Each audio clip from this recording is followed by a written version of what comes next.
Hello sa lahat! Ang title ng video ito ay ang testimony ko na bili ako ng beef lugaw sa Baguio City.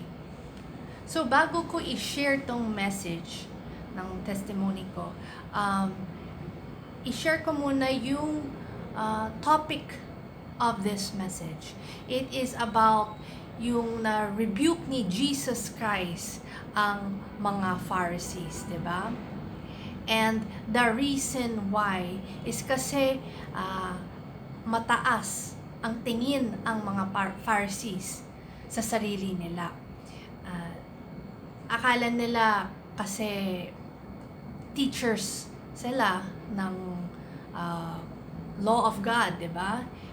That nakita ng mga tao ay ganun, very righteous at mabait ang mga Pharisees. So then, sabi ni Jesus Christ, hindi. Tignan niyo ang puso ng mga Pharisees. Huwag yung sa labas lang. Pwede magsalita sila maganda, pero ang puso nila masama. At isip nila din. Okay? So, the reason also, besides yung prideful, they went by their own understanding. Hindi nila natanong diretso kay Father God that, Lord, ito ba ang kalooban mo? Pakita mo sa akin, turuan mo ko, para baguhin ko ang buhay ko, so that yung mga tao makita nila ang pagmamahal mo through me. Kasi ako ang tagalingkod mo. Not para pakita sa mga tao, oh, look, I'm good. Ganon na gawa ko ang kalooban ng Diyos. Hindi. Rather, kasi gusto mo yung buhay mo maging inspiration sa mga tao, magbagong buhay din at follow God. So that pwede din nila to share din sa ibang tao and you make more disciples. Diba? So, let's get to my testimony. Yung unang araw ko sa Baguio, gusto kong kumain pang dinner kong beef lugaw. And alam ko merong masarap ng restaurant or karinderya sa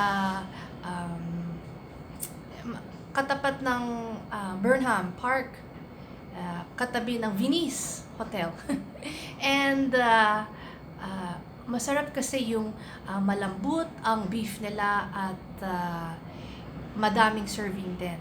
And I wanted beef lugaw kasi malamig sa Baguio at that time, and gusto ko warm ang food ko. And so napunta ako doon. Of course, I prayed. Okay?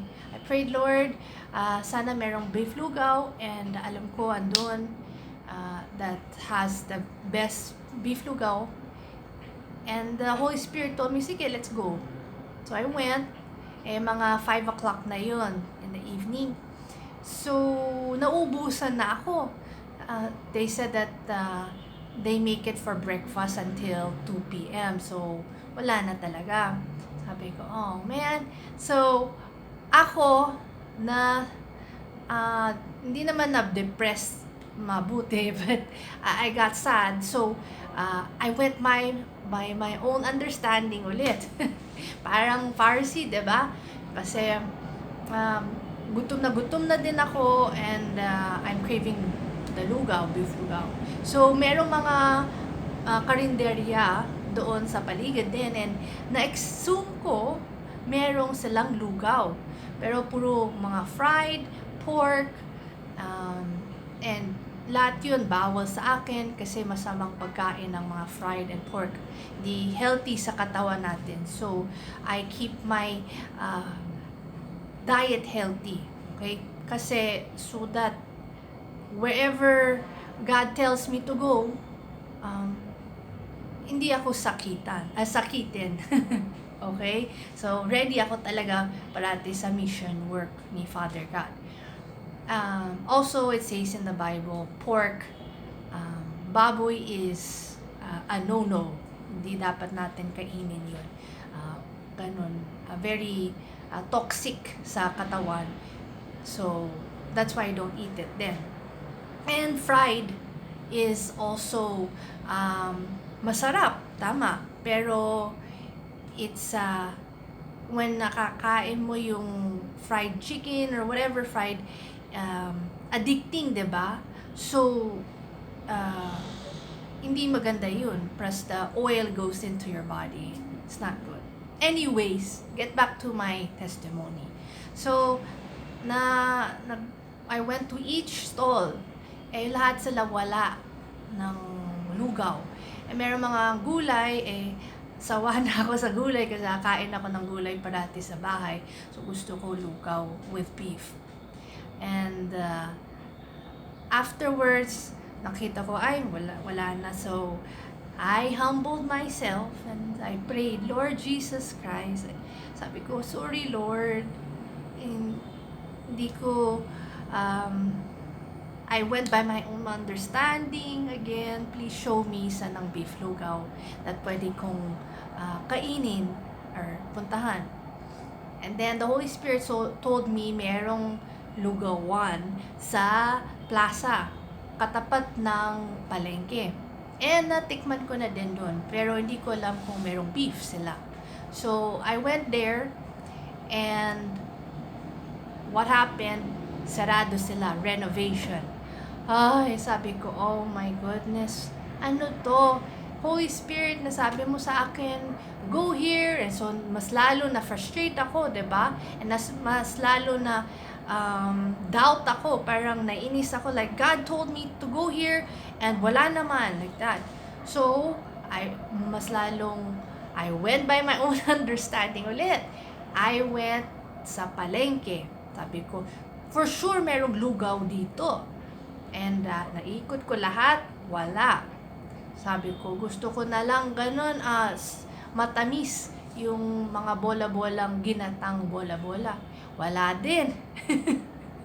So, talaga nagalit na ako. Sabi ko, Father God, Holy Spirit, Jesus Christ, siguro ayaw mo kong kainin ng lugaw. So, pupunta na ako sa hotel ko, kainin ko ng yung nilagang mani na bili ko sa plaza.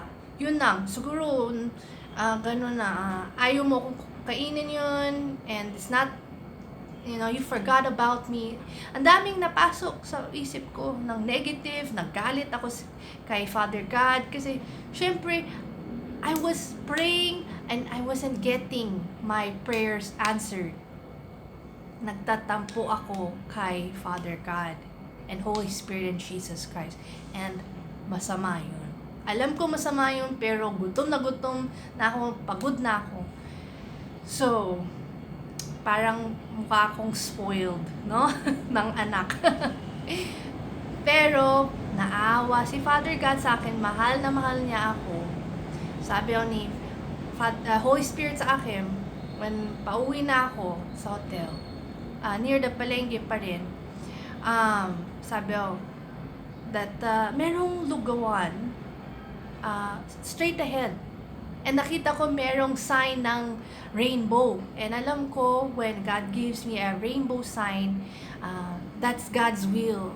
Pumunta ako doon. He has a blessing for me. And I said, okay, sige, Father God, pero strike 3 na to. Wala na, ayoko na. And I went to the lugawan. I saw that meron silang beef lugaw, and I said, order ako isa, and I was so thankful. I said, thank you. Parang nagbago yung aura ko, yung attitude ko, ng parang nagkumbaba ako, I became a little child again, bata.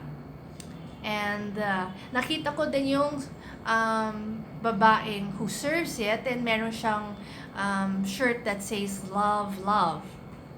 And I felt like God was speaking to me that mahal niya ako talaga, like don't give up. And so, gusto kong malaman ano yung ibig sabihin yun. So, nagpray ako and Holy Spirit said that yung 2 beses na reject ka or na sarado actually yung pintuan ng luguan, it doesn't mean hindi ka mahal ni Jesus Christ, Father God and Holy Spirit. So, you keep trying, keep searching, keep praying, and God will lead you to the right place. Don't give up. Huwag ka maging depressed na agad ng, ay wala na, hindi na ako mahal ni God, blah blah blah, right? What happened to me? No. That's not a good attitude daw sa akin. And I hope you learn from it too, okay? And then, so, I got the lugaw, brought it to the hotel, and ate there. Then I also prayed to Jesus Christ. I wanted to know, bakit hindi niya na-warn sa akin that naubusan yung beef lugaw, yung una, tapos the second one, walang, or sarado in renovation, and meron pala, papunta sa hotel ko, malapit na dun. And masarap siya, yung lugaw dun, lasang ihaw yung beef, like for the first time. It was actually, it is better than the one na tikman ko yung sabi kong unang masarap. Ito masarap. And eksakto nang, hindi madami, bubusog ka na din. And sabi ni Jesus Christ sa akin, I'm teaching you how life works.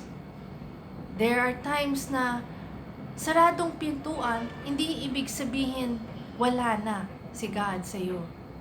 That, yung promise niya, yung provision niya, tapos na. Hindi. Kailangan ko to make a habit to pray.